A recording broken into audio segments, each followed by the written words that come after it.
Break away the chains, we don't need charms. With our love, with our knowledge, we don't need arms. Welcome brothers home, we don't need lines. Keep the uncles in the house, we don't need times. At the lab in Virginia, all we need drums. Couple basses and a sample, finish it in ample. Heavy on the hearts, make it difficult to handle. Not saying shit, it's the breeze against the candle. So I chopped it up with Dilla. Pianos in the sample. Middle of the winter, but the roof is like Orlando in the middle of the summer. The visit was an honor. I met a couple game-changing folks on the come up like well-versed in history and fiction. I'm sitting back thinking like, this what we've been missing. This should be the mission, to cash in on the pain. From laughter and shame, the passion remains, cause we ready. We gon' take it, we gon' make it, cause we ready. We gon' scream and we gon' play it in our Chevys. Not a building, not a body, or a levee. Joe, we ready. Yo, we ready. We gon' rip it or we'll tip it if it's steady. We gon' lift it even if the shit is heavy. Keep the mission with the vision on the deadly. Yeah, we ready. Hey, they say that it's special about a black love. And if they ain't never had it, then they lack love. It's like them conversations in the back of a mind where it's defined as being backed up. Yo, if the door's open and we all come through, and being here is what it all comes to, it was worth it to share it. I mean, I purposely cherish the very thought of a practice, creating habits to challenge the way to sharpen the steel that'll need itself to be better at doing what it does. It's what it always was, and what it will be will. And if we still be still, then there ain't no way that we'll be killed. So I say let's be, and if I can, let me. There's much more than what the world lets me. So I say let's be, and if I can, let me. There's much more than what the world lets see. Cause and we ready. We gon' take it, we gon' make it, cause we ready. We gon' scream it, we gon' play it.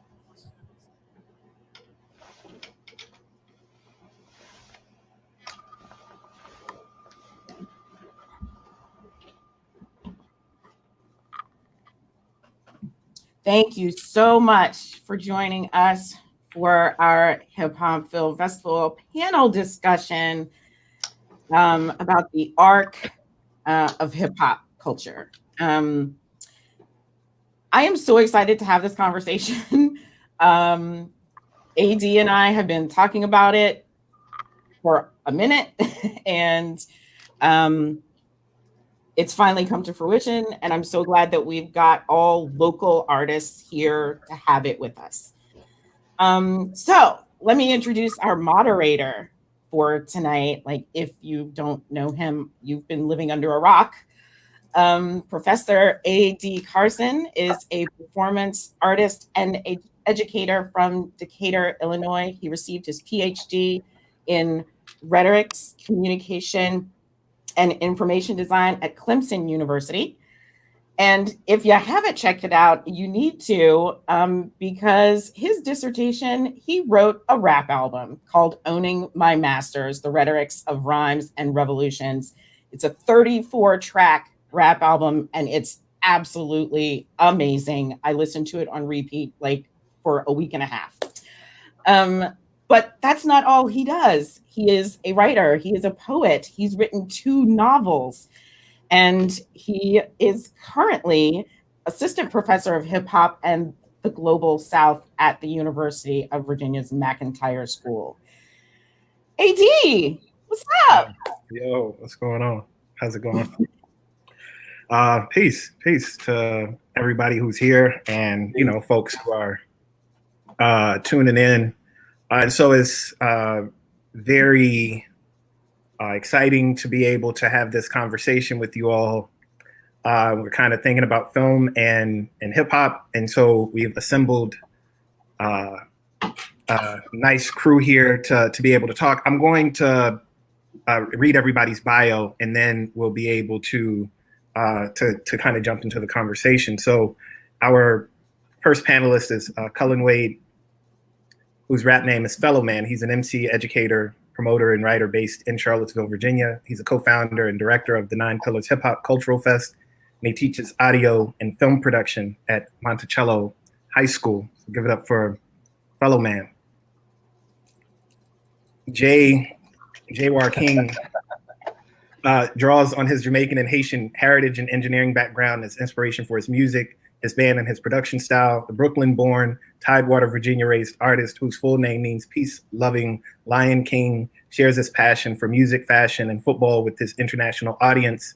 Jawar fuses samples, 808s, beats, and bars to split the difference between groove-driven funk, neo-soul, hip-hop, reggae, and rock. A power player in the Virginia music scene, he fronts the band Vibe Riot and spearheads Vibe Fest, a grassroots music festival that has expanded his reach globally.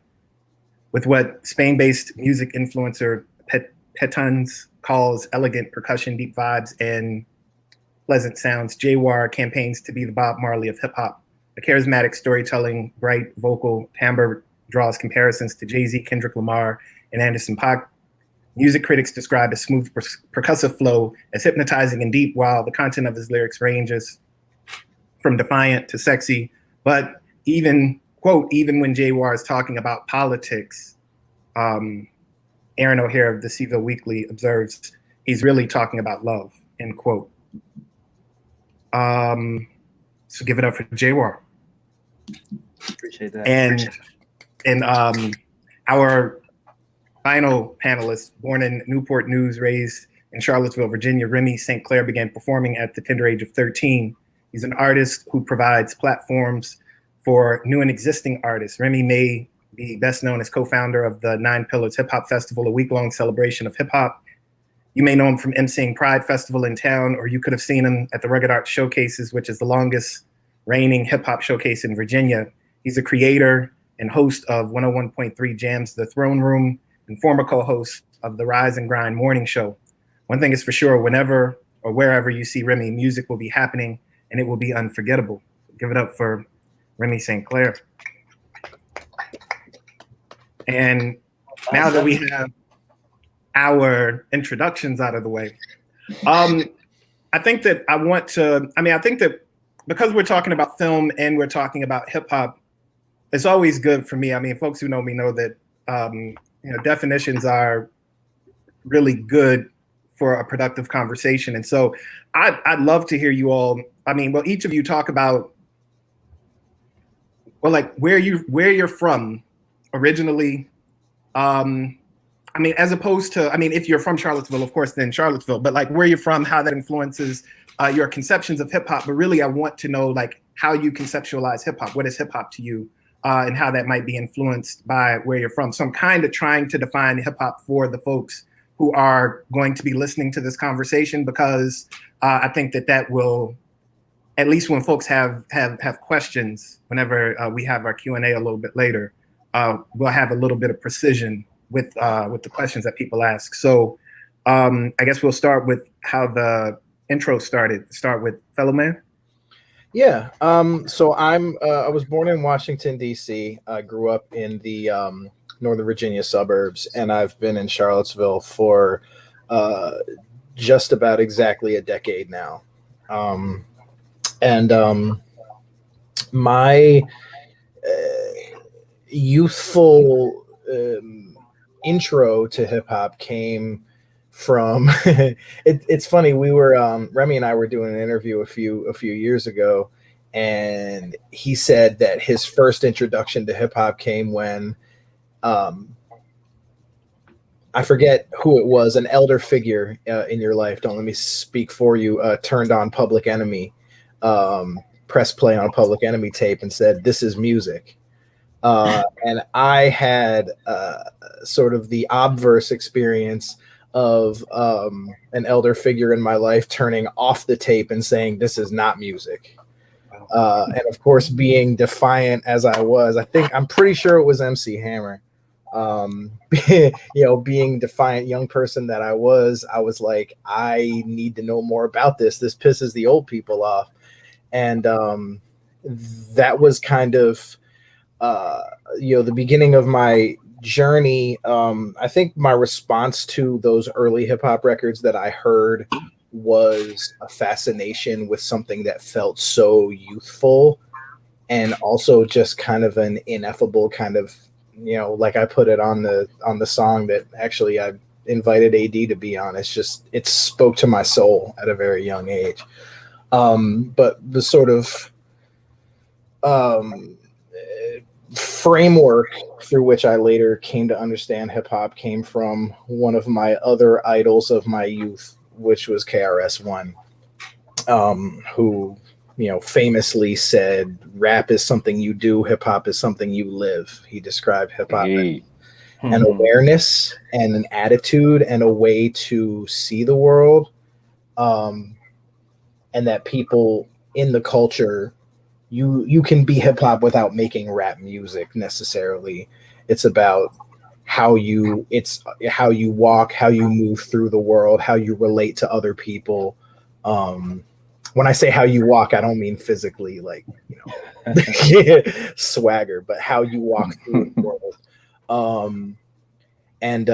So, as far as how geography influenced my understanding of hip hop, I went to very diverse schools my entire life growing up.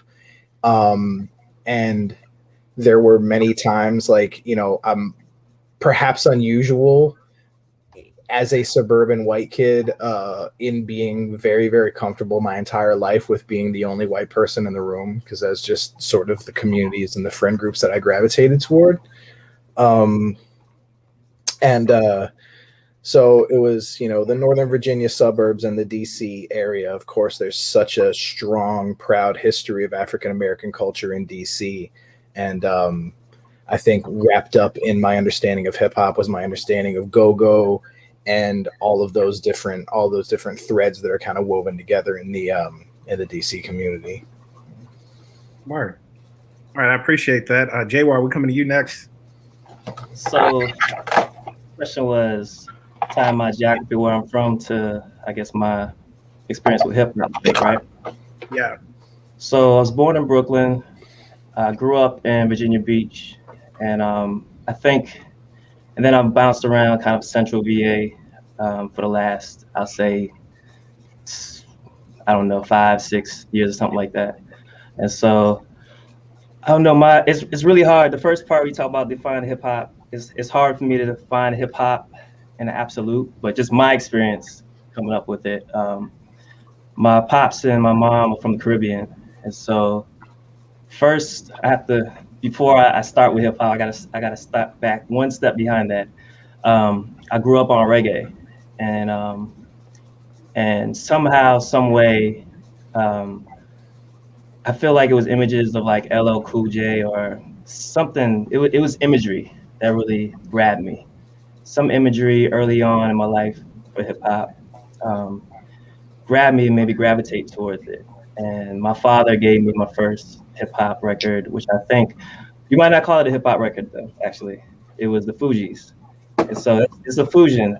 I mean, a fusion of sounds where it's like it's got that Caribbean vibe meets hip hop meets neo soul, and so to me it's hip hop. But I mean, it depends on who you ask, right? And so that was kind of how I basically, I'll say, discovered. I use that word carefully. Discovered hip hop, and from there just grew on. I think he also gave me a Roots CD. I forget which one it was.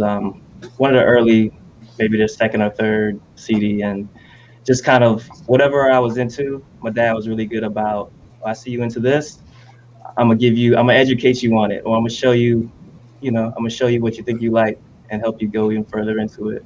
And so yeah, it was really bands, hip hop that was based off of the sound of the bands that I think was my early encounter with hip hop. But then quickly, Nas, Jay-Z were like my favorite artists, and just the rhymes, the lyrics. Biggie was one of my first albums too, so it's just like that was kind of my segue was into New York hip hop, probably because being born in Brooklyn and then moving away from New York, hip hop was one thing it did for me was one kind of my way of feeling like I still knew what was going on in New York, or like I was still connected through the music.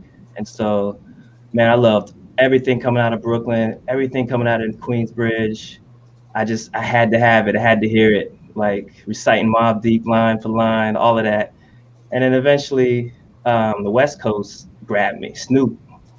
It might have been the Dre sound. I don't know if I knew it back then, but Dre producing the Firm, I think that sound, I didn't know it, but I think that sound took me to the West Coast. And then I loved everything from Snoop and some of the cats that was kind of involved with Dre. And yeah, that's kind of how hip hop just kind of took a hold of me, you know. Word, thank you. Remy, it's on you. Yes, sir. So, fellow man already gave a little bit about it. You know, my Sorry. mom's is who put me onto hip hop. Oh, it's all good. But you saving us a little bit of time. It's all good. No, but my mom is the one that put me onto hip hop. I thought music was all about, like I was telling Aunt Leslie earlier, all about I love yous and baby let's kiss and hold each other tight. You know, Guy and Jodeci type vibe. Until my mom put in that mixtape and I discovered who exactly Public Enemy was. And from that day on, hip hop has been a major part of my life.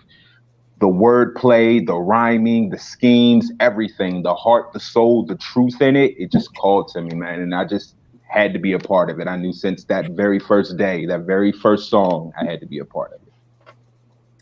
Word, or does Newport News have anything to do with your conception of it, or no? Is it just strict? Newport News, to be honest with you, with the time that I didn't spend enough time for it to have an influence on me the way that it had an influence on me when I got to Charlottesville. And Charlottesville really took a toll on me as far as the local music scene. Newport News introduced me to the major scene. Charlottesville showed me it's really accessible to me. Mm-hmm. So I would really have to say once I got to home base Charlottesville, that's when everything started to unfold for me. And I really, really started to see the value of hip hop right on the street in front of me instead of being on TV. Word. All right. And Leslie, we're going to ask you the same question. I'm kind of a mix of all of that. So I was born here, but then I moved to Northern Virginia when I was 11. So I went to high school. So I went from a very Black existence in elementary school to a very white existence when I hit middle school. So, so my music tastes were so varied. So at home, I was getting James Brown. I was getting, the Temptations. I was getting all of that from my dad, and from my grandmother. It was all gospel, all day long, every day. The only thing she played that wasn't gospel was Sam Cooke, because she had a crush on him. That's it. So I didn't start getting into quote unquote Black music until I went to college at VCU. And the first hip hop group that I found was Tribe Called Quest. And I fell in love immediately because it was musically gorgeous, right? But lyrics were intricate, and they were talking about things that I didn't know about. And I was like, what did he say? Hold on, I gotta look that up. What was that? Wait, is that a line from a movie? I gotta go find that. What is that? And I loved it. I absolutely loved it. I rocked Quest for I still rock Quest. I love them. And from that, I then started to branch out. So I came to hip hop kind of late, and didn't get into things like Nas or Wu or even Pac until late 20s. So it was how I got into it was influenced by where I was, but I don't think it really influenced what I listened to. Word, that's fair. Thank you. All right, yeah. Was somebody had a remark? Somebody about to say? I thought I heard something. Oh, I'm sorry to interrupt. Leslie, what high school did you go to in Nova? I went to I lived in Sterling. So I went to Sterling Park. Okay. High school. Yeah, this is curious. it's always really interesting because I'm not from here, and so I've had a variation of this conversation with several people, like folks who are on this panel, as well as just like more broadly. I'm just always interested in that. I'm from Central Illinois, and so of course the typical in from Decatur, Illinois, to be very specific. But I was just talking to my brother on the phone about this earlier, that there's so much music that we listen to there that we thought was the entire world. And then moving out into the world, we realized was not. We were talking, there's this group called, group from Michigan called, oh man, why can I not remember the name? Oh, Top Authority. And there's a song, and I remember, like, this is also, you have elder siblings, cousins, people who have access, to money so they can buy music. And you're listening to whatever they listen to. And because they are the cool people who we think they are, we think that they are listening to the thing that everybody's listening to. So our world is constructed by them. And so, times when I'll bring up an artist to people, particularly over here, on this coast, like it's something that everybody listened to, and they're like, nah, that's some Illinois shit. That's not what we do out here. And I guess I'm also fairly aware of the fact that that there are groups that folks will speak to. I remember one person in Charlottesville was saying that that their first experience with hip hop was like hearing one of the hip hop artists perform one of their songs at UVA, which is just like an incredibly rich history to be able to have, to say that, like, Biz Markie was on campus and you heard him do like this particular thing. But so we're talking about, I know that that this is part of this film festival, and I think that hip hop in film, in the same way that other folks have kind of said that hip hop doesn't, it's not synonymous with rap. So I'd love to hear thoughts about how you frame what is a hip hop movie, a hip hop film. And then we can start talking about, like, what is, like, let's say favorite is a bad word for me. I would say influential. Like, what do you feel is an influential? And it doesn't have to be the most influential, but so how are you thinking about the film? Like, what makes it hip hop? And then, like, what the film might be, as we talk about the two films that were shown, which were, I think, Breakin and is it Exit Through the Gift Shop? Yes. Yeah. And so, and also let's remove those two, so then you don't have those to talk about, since those were the ones that folks already saw. And also any order, so just jump in whenever you feel like it. I don't remember where I picked it up, but it was sometime after 1989, The Number of Another Summer. I had the cassette single, also known at the time as a cassingle, of Fight the Power. And it had the Public Enemy artwork on the cover of the single, and then it also had the Do the Right Thing movie poster. So it was like Public Enemy as featured in Do the Right Thing, and it had Mookie looking up, looking defiantly into the camera, and the graffiti wall behind him and everything. And so, like, my I'm pretty sure it was my first piece of Public Enemy merchandise that I ever owned, of which I since have owned a lot. And it was linked to this movie. So I have to say that the first one, when you talk about influential hip hop movies, it has to start for me with Do the Right Thing, which is a movie that has no b-boying or graffiti, if I'm not mistaken, or rapping or DJing in it. It does have DJing in it. Well, there's the voiceover, like, right? Yes. Yeah, but, right. Yeah. Radio DJ. Yeah, but it doesn't have, like, what we would describe as the elements, the foundational elements of hip hop in it. But I think anybody who would try to argue that that's not a hip hop film is wouldn't really be able to argue that. So yeah, I think that's a good example of what you're talking about, how it's not a rap movie, but it is absolutely a hip hop movie. Word. Yeah, I saw that there was a comment that said we need to have more hip hop films about Black women MCs. I think that's true. Like, this is one of the reasons that I was telling people that they should watch Project Power, the film with Jamie Foxx. I mean, like, if for no other reason, watch that film for that reason, because at least you get that there. So to the person who offered that comment, thank you. Also, if you have other comments and questions, you can drop them in the box. It's clear that we can see them. We actually saw an independent one. I cannot remember the name of that recently. And there was another film. Who was the MC from Queensbridge? Roxanne? Yeah, Roxanne. I saw that recently too. So that was great. So there's a few, but yeah, there needs to be more. It definitely needs to be more.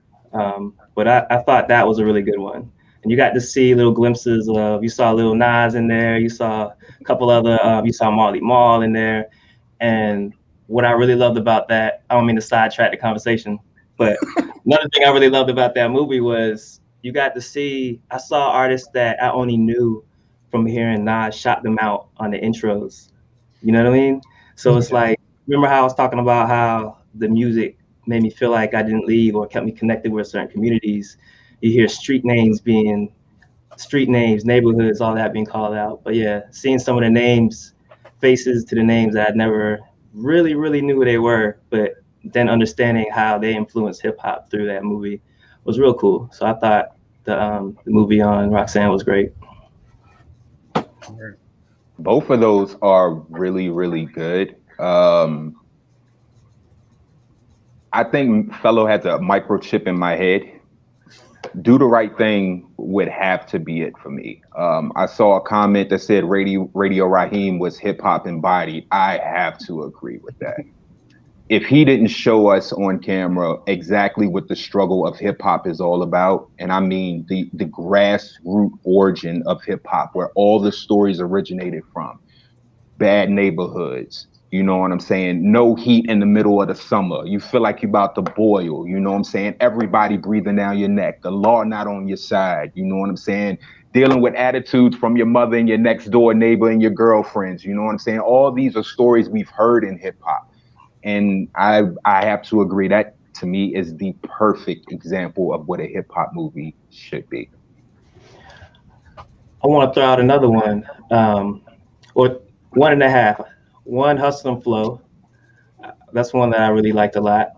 Just seeing some of the process, recording in your home, some of the battles of that, just different elements of that, trying to get on the radio, like different things like that. But what about series? Do series count? Because I love the Get Down. Yeah, I think the Get Down is dope. I was gonna ask about 36 Chambers, but that's another discussion. Well, I'm glad you're going in that direction, because actually my favorite was a film that I tried to get for this week, but I could not make it happen. And it's a Tribe Called Quest documentary. It's basically what the film that they did about their year on the road, like at their height. And I absolutely, because I love behind the scenes. You know, I'm primarily a theater artist. You know, I love to see how the backstage is. I want to see how you put it together, and to be able to see them in their natural element, because at a certain point they forget the cameras are there, right? And then it's you're just kind of the fly on the wall watching them. And because I love them so much, that was the most amazing thing to me. I think so I was going to say, like, maybe Juice or Menace to Society. I mean, I will know that the what is the well, Juice, like when I moved to Charlottesville, and before, you know, I didn't have, you know, I was waiting for my cable to be connected and just watch Juice on repeat. because I guess that's the thing. But I think that the film that I want to say here is probably just to I guess just to put it on the table is to say that I always think about, and I've been trying to get somebody to do a public showing of this, like of course pre-COVID, of Barry Gordy's The Last Dragon. Oh. I mean, it's talking about influential, like it's also just like fun, and I mean, corny is all get out, but also just a film that I think that I would love to watch with people, now. Yeah. Tiffany wants to know, what about Set It Off? Definitely. Yeah. Definitely. Mm-hmm. Right? Yeah. Definitely. I want to say something about Juice really quick. Because you sparked a memory when you're talking about watching it on repeat. I had kind of a similar experience when my cable was off. Juice is one of those. I went to like the Goodwill or Salvation Army, whatever, and was looking for DVDs a little like way back in the day, and I picked up Juice for like $1. And Juice is one of those movies that you can put it on and just say, I'm just going to watch like 10 minutes just to make sure the disc works. And then like 90 minutes flies by. Like you realize you're still watching it and you're like, man, he's going to fall. It's a very perfect movie. It's just one of those movies that like, it's just effortless to watch. And it always packs a punch. So thank you for reminding me of that Juice memory. Yeah, of course. I mean, again, now we're going to have, I know that there are so many different films that we might think of. And so as you're thinking, if there are others, please like chime in. But I also want to broaden the conversation or maybe narrow it to kind of think about other, I guess like visual depictions of hip hop, and to think about like maybe, because I know that at one point for the film festival, for the it wasn't this film festival. They did, music videos. That Nine Pillars was involved with. But I think that like maybe we could also think about like influential depictions in that way. Like what are some of your memories of hip hop represented in like sort of this shorter, like video form? It could be popular or not popular. And of course, I was making that segue kind of because of the influence of The Last Dragon on Busta Rhymes. So that was kind of where I was coming from. Mm-hmm. But not just that. I think that other people have parodied Juice and like other others of these films. Tiffany's showing up. yeah. And Belly is like right at the intersection. But like other like artists, like who visually were alluring, or like just any particular. I think that for me, a rap video that I still really, really appreciate to this day is The Roots, What They Do. Oh yeah. Yeah. It's just like, I don't know, visually to do all of the things that it is critiquing, but also like it's sort of like artfully rendered and all of that. I'll probably go and, go to YouTube and watch that after we get finished talking, because I haven't seen it in a while. All of their videos are like that though. Like the one with Erykah Badu, I forget the name of it. Classic one. Yes. You got me. Yeah. Or what was the one when they were upside down? You know what I mean? Like. Thank you, Sharad. De La Soul. Yes. Yeah. Your videos were awesome. Yeah. All the time. Yeah. I don't know. I think once again, theater artist, I go weird. Like I love what Missy Elliott does with video. Yeah. Mm-hmm. Like her different the different places she takes us, and how she links the visual places she's taking us with the lyrics that she's talking about. Like that really interests me. Yeah. Another one I like is A$AP Rocky. Some of his videos, and I like how he often includes ciphers in the middle of the video, like stop the beat, almost like a random cipher, then come back to the song, and some of the theatrics and the very, very theatrical element to like the entire video. The ones I've seen anyways. Mm-hmm. Story of OJ comes to mind from like more recent. Mm-hmm. Oh yeah, very memorable video. Connecting it to like the racist depictions, the I forget what they're called, the gollywogs. yeah. The old racist depictions of black people in animation. Or just all of the history of it, like without even the gollywogs, like just Mickey Mouse himself. Right. Yeah. Right. Yeah. Or Bugs Bunny. There's that.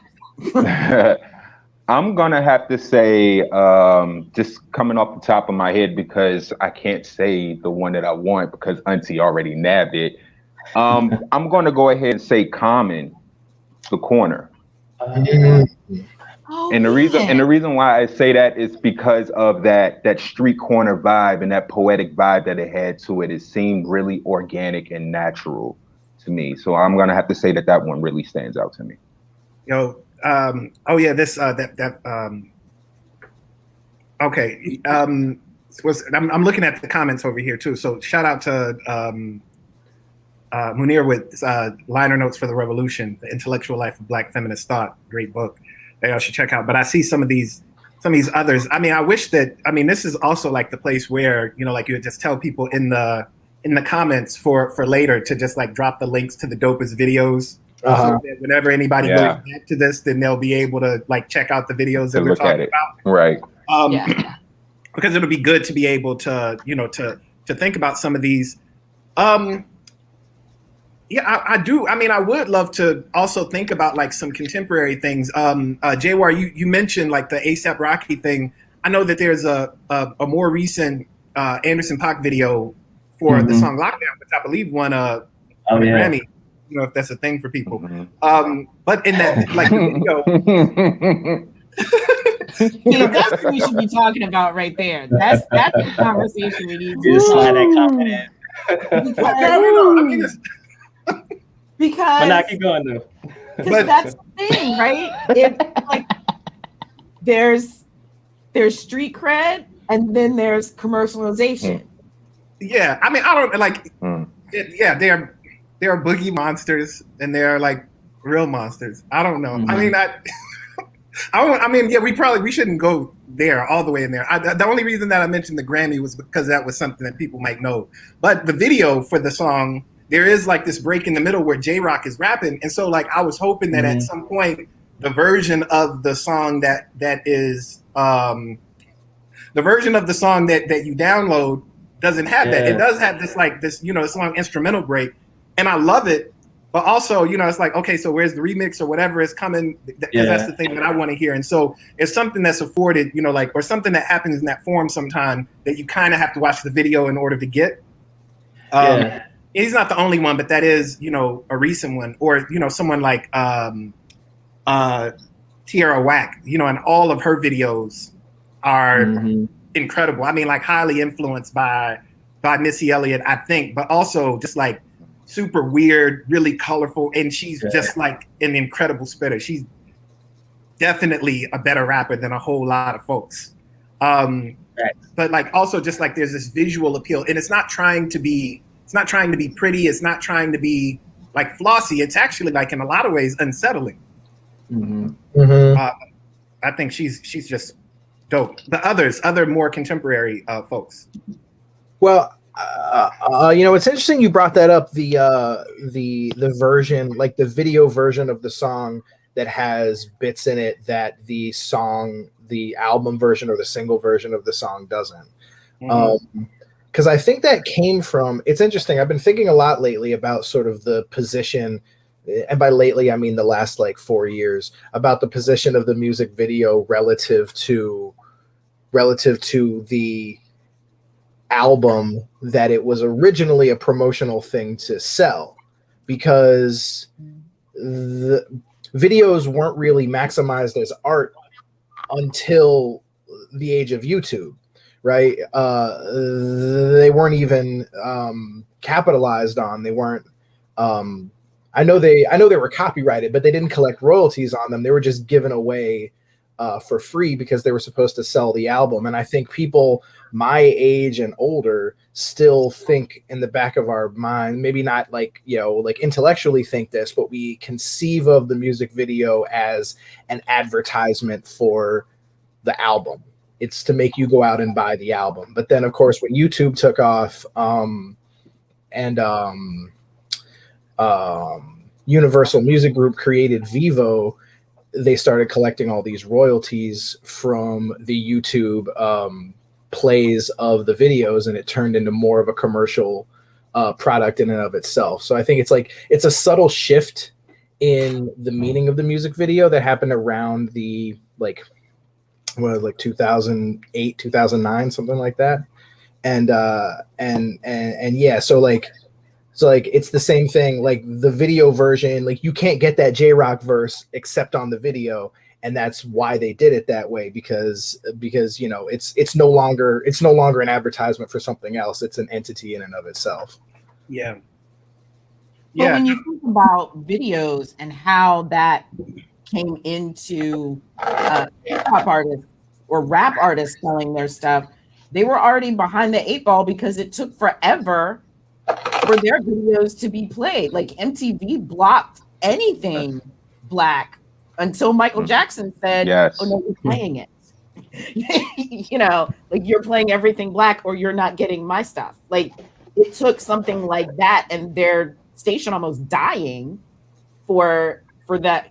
So we were kind of behind the 8 ball when it came to like creating it, and so we're like what, 5 years behind on getting to the artistry and the intricacy that a lot of people have been doing for some time.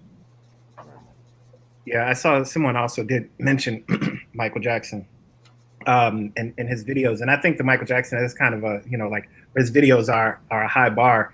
I do also I really appreciate this distinction that you brought up, fellow man. I think I'm just trying to sit with that for a while to think about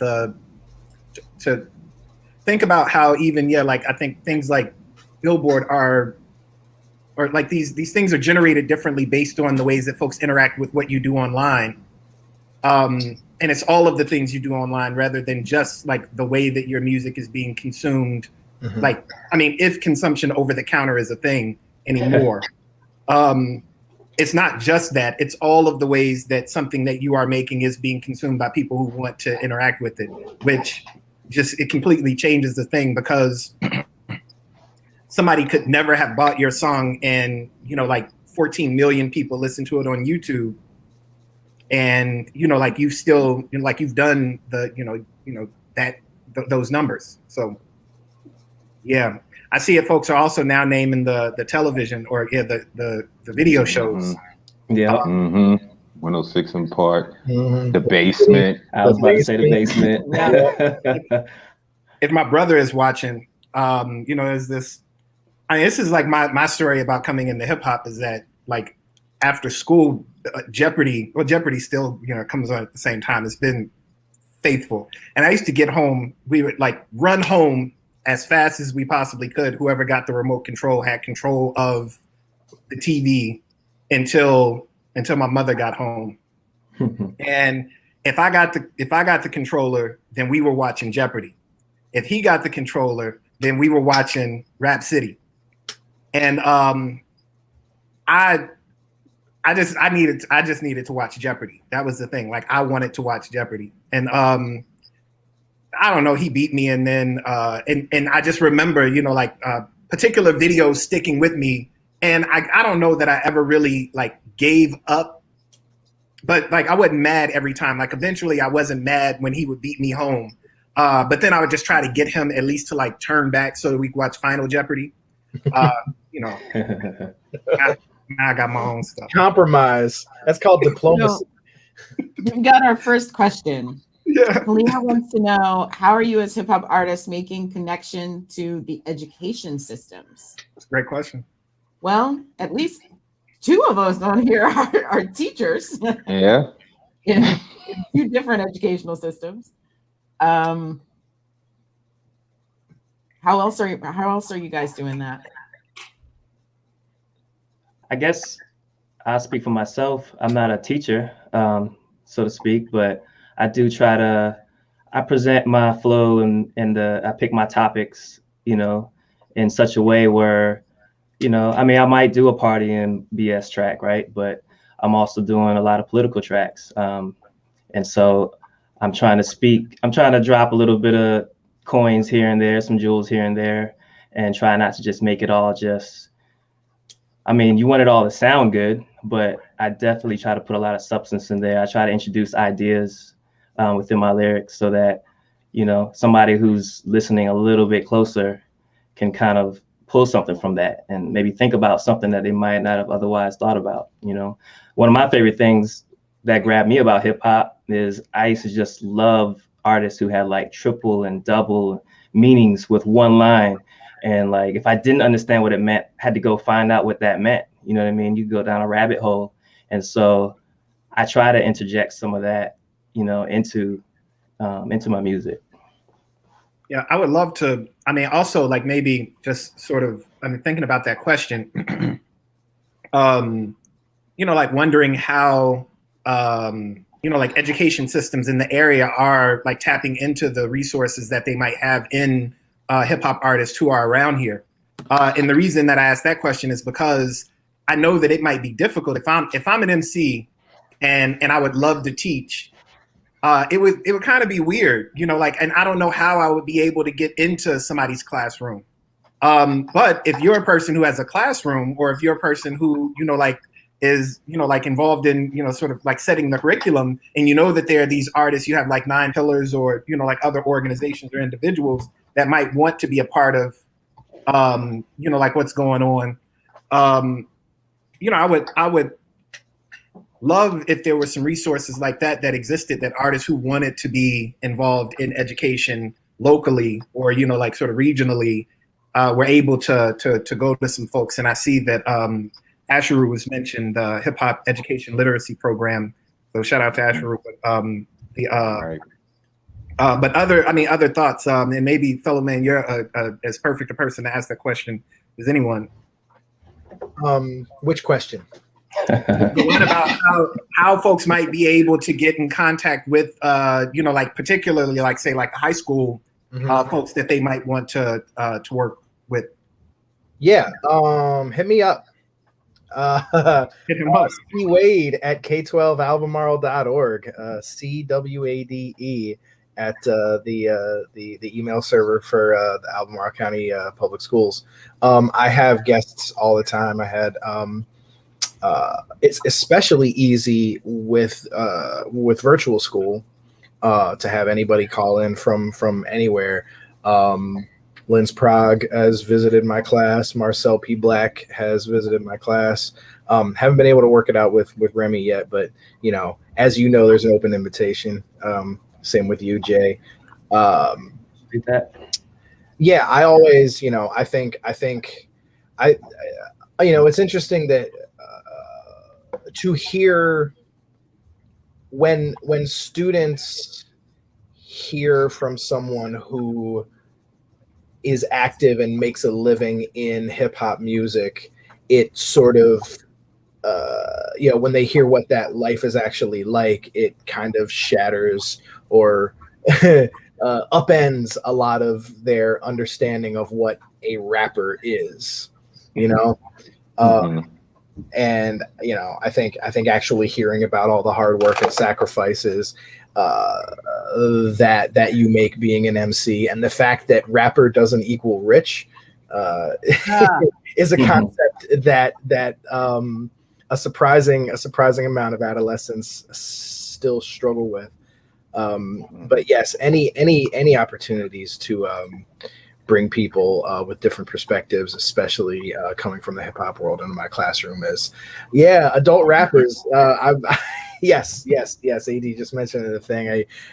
That's a film you turned me on to, which I thought was really, really great. In terms of documentaries about what rappers are actually like on the day to day, like the blue collar MC. Really interesting. But I think. Oh, sorry. Go ahead.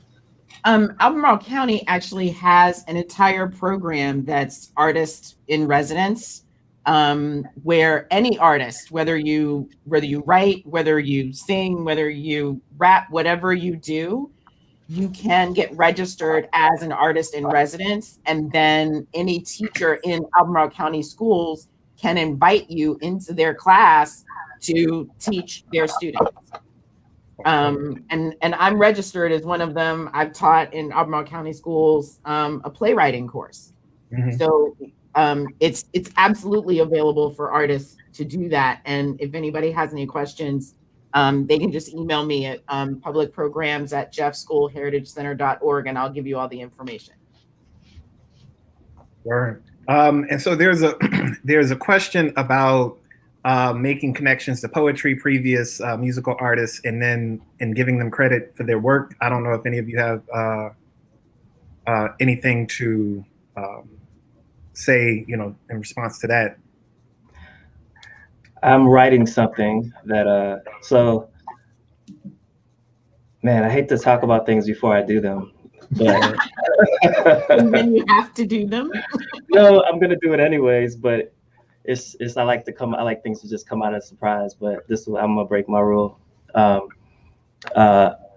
Tiffany, actually, on Who's Watching, suggested that because she knows I went to Virginia Tech and I took a few classes under Nikki Giovanni. She said I'd probably be able to really bring something from that experience into my music. I want to keep it vague, and so something that I'll be releasing pretty soon is definitely going to do just that. I love Nikki Giovanni, and she was definitely an influence on some of my writing. So yeah, I think that's in the vein of where the question was going. But I mean, not just that. I mean, I pull from all my influences, Maya Angelou, I pull from a lot of influences like that. Poetry, I will say this too. When way back, I always knew I wanted to be a performer. So I took every poetry class that I could. And whenever there was the opportunity, to read your poetry in front of the class, I told myself that to break my stage fright, or I guess at that point, I didn't know I was going to have stage fright, but so that I wouldn't have stage fright, it didn't quite work. I would always volunteer first to be the first one to get up and read my poetry. And to me, I was preparing myself to be that visual. I told you the visual of LL Cool J or whoever it was. I prepared myself to put myself in that space. And poetry was one of the tools that I use to train myself. I have reverse stage fright. I'm fine before I go on. After I walk off stage, I'm like, oh my God, that was so horrible. I messed it up. It's horrible. No one's like. Yep. I thought I was the only one. Stage fright is the best. I agree. Right? I agree with that. It's the best. You can just convert all that energy into something amazing once you actually learn how to do it. Yes. It's great. Yes. But you know what? Having done theater and music, stage fright when you're about to sing or rap is completely different than stage fright when you're going to act. You might yodel a little bit. Different. Like for real, you step on stage and you're about to sing something that Nina Simone made famous. That's a different kind of stage fright. That is different. On the topic of poetry, I think that the relationship between poetry and rap is a very fraught one and a complicated one. I was a poetry major in college, and when people found out that I was a rapper, and that I was also majoring in poetry, they would say, "Oh, well, rap is just poetry, right?" And I would always say, "No, it's not. They are similar. They're related, but they're very different." And I think there's an impulse that I think people, particularly adjacent to the academy, have of trying to legitimize rap by equating it to something that has cachet in the academy, or that they can quantify.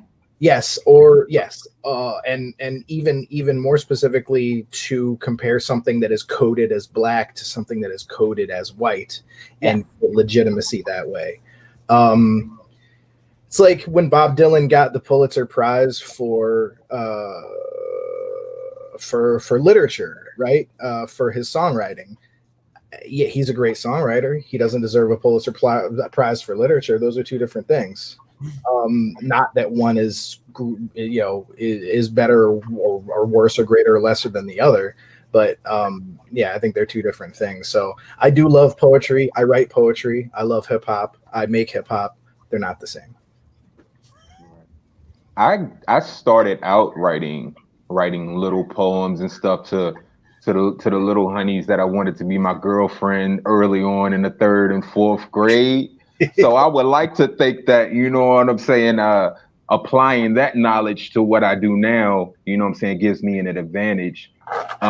Doing anything with poetry, learning various tricks, various schemes, you can incorporate that into hip hop fully. And I think a lot of people think it's one because you have artists that do it so seamlessly, like Tupac or Nas, that they think it's automatically, you know what I'm saying, oh, well, you can do this, you can do that, but they don't understand that it's levels, and it's not as accessible when you're in one realm to get to the other, you know? Yeah, you can be a great poet, but not a great MC. And you can be a great MC. And I think it might be easier. I'm not sure which one I would rather go from, but there's definitely a lot of they share a lot of the same skill sets, but they're not synonymous. Yeah, I mean, this is also a fascinating conversation that I think probably could spiral on forever. Forever and ever and ever and ever. I was holding myself back. I was about to say, what is the difference, or how do you define hip hop? You know what I mean? Like, even when we say hip hop and rap, like, I know how I might define it, but I like to hear how. And I think that this is also the reason that the reason that I asked the question about where you're from, and I do believe that there's a remark here that says placing rap within the longer tradition of African American letters is appropriate, and I believe that. I think that this argument that's being made, like, about sort of like proximity to whiteness with regard to like folks characterizing. I mean, I think that this characterization also comes with hip hop being in the academy, or people thinking about hip hop in these academic terms. And this is not to say that this is not. There's a person who keeps saying to prove it. Like I get the impulse, but we got 3 minutes. So so I mean, I think that, like, hopefully everybody has music that is available online, that folks might be able to to get a hold of. But I think that I do like so I want to make sure to say that the comment that is being made by Tiffany Barber, that this context. I mean, I think this is what happens in my classes, is that I'm talking about like rap as an art form and hip hop studies, like in the academy, in the larger, like tradition of Black studies, to make sure that my students don't ever get it twisted that like somehow like we've got this sort of like universal hip hop thing that is here that transcends race, that transcends, like all of these things that might like that might have been excluded from the academy for all of this time.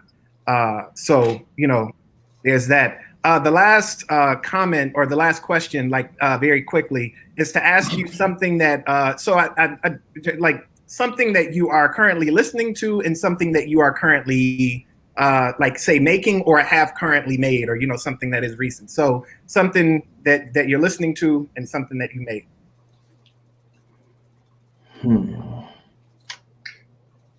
Well, I'm gonna go last, so y'all, because I got a surprise for y'all. Y'all none of y'all know this, so I'm gonna go last. I'm not sure how to answer to something you're making. I think that you did answer it about the thing that you were doing with the piece that's in progress. So you've answered that part. Cool. I'm exempt. Well, I guess something I'm listening to. I'm always looking for something. I'm listening to Anderson .Paak. Huge Nas fan. Love the one he just won a Grammy for. Listening to that. King's Disease. What else? There's like, your mind goes blank because I'm listening to so much all the time. But those are the two that jump out immediately. Word. My two would have to be I'm on my Buster. I'm on ELE. I'm playing it heavy. And also I am bumping heavy Death of the Author. Ooh. Fellow Man's album. Okay. Yeah, thank you. And recent projects, Fellow Man and I have been working on some things. So be on the lookout. For if y'all aren't hip to this young lady, Lyric Jones, Closer Than They Appear is the name of the album. Women in conscious rap are killing it right now. Lyric Jones, Rhapsody, Ciroc, Auntie, who hopefully will still get big Auntie in the very near future. Chez Noir. The last couple years in hip hop, especially on the conscious end for me, have really been the year of the woman. Lyric Jones, very, very inspirational for me right now. In terms of what I'm making, I'll go ahead and plug what Remy just said or have recently made, Death of the Author. This is the CD. It's very beautiful. AD is on it. Remy is on it. And Leslie is on it in spirit as well. And honey. Yeah. Congrats. Check me out. Before you give your response, Leslie, I also want to say, like, I see the comments, and I do like I wish that we could get into that like teasing out these differences between formal and informal knowledges. Like that's like the thing that I'm really interested in. But we are like actually running overtime now. So that's gonna be the next talk. Next time we do this, hopefully you might be able to come. I'll leave it at that. I don't want to say nothing else. He's creating work for himself, so he just decided. No. I didn't. No. I said that we'll save it for next time. I didn't say I was going to be here next time. Who